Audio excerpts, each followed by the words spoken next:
ధాన్యం కొనుగోలులో కాంగ్రెస్ సర్కార్ నిర్లక్ష్యాన్ని బీజేఎల్పీ నేత మహేశ్వర్ రెడ్డి ఎండగట్టారు. తెలంగాణ వ్యాప్తంగా రైతుల ఘోష కంట తడి పెట్టిస్తోందంటూ కూడా ఆవేదన వ్యక్తం చేశారు. ఆయన 10 పంటలకు గిట్టుబాటు ధర కల్పించడంతో పాటు ప్రతి గింజ కొంటామని చెప్పిన సీఎం రేవంత్ రెడ్డి ఘోరంగా విఫలమయ్యారంటూ కూడా విమర్శించారు. ఇప్పటికే కేవలం 24% ధాన్యం మాత్రం కొనుగోలు జరిగిందంటూ కూడా తెలియజేశారు. అయితే 80% ధాన్యం కొనుగోలు చేశామని సీఎం రేవంత్ రెడ్డి పచ్చి అబద్ధాలు చెబుతున్నారంటూ కూడా ఫైర్ అయ్యారు. ఇక సోమవారం నుండి రైతు ఘోష బీజేపీ భరోసా అనే పేరుతో ప్రజల్లోకి వెళ్తున్నామన్న ఆయన ధాన్యం కొనుగోలు కేంద్రాలు సందర్శించి సర్కారు బండరు బయటపడతామని అన్నారు.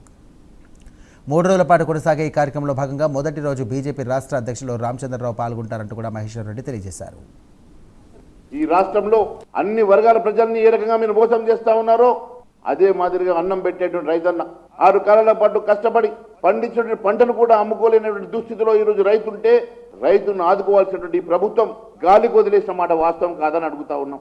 యూరియా బస్తాల దగ్గర నుంచి గన్ని బ్యాగుల వరకు అదే మాదిరిగా వారు అమ్ముకునేటువంటి వారి పంటను అమ్ముకునే దగ్గర వరకు ప్రతి చోట దగా. వడ్ల కొనుగోలు జరిగితే దాంట్లో 10% అంటే మరి 9 లక్షల మెట్రిక్ టన్నుల వడ్లు ఎవరి జేబులకు పోతా ఉన్నాయి? మరి ఇన్ని వేల కోట్ల రూపాయల దందా ఎవరి ఖాతాలకు పోతా ఉన్నాయో దీనికి సమాధానం చెప్పాలని అడుగుతా ఉన్నాం.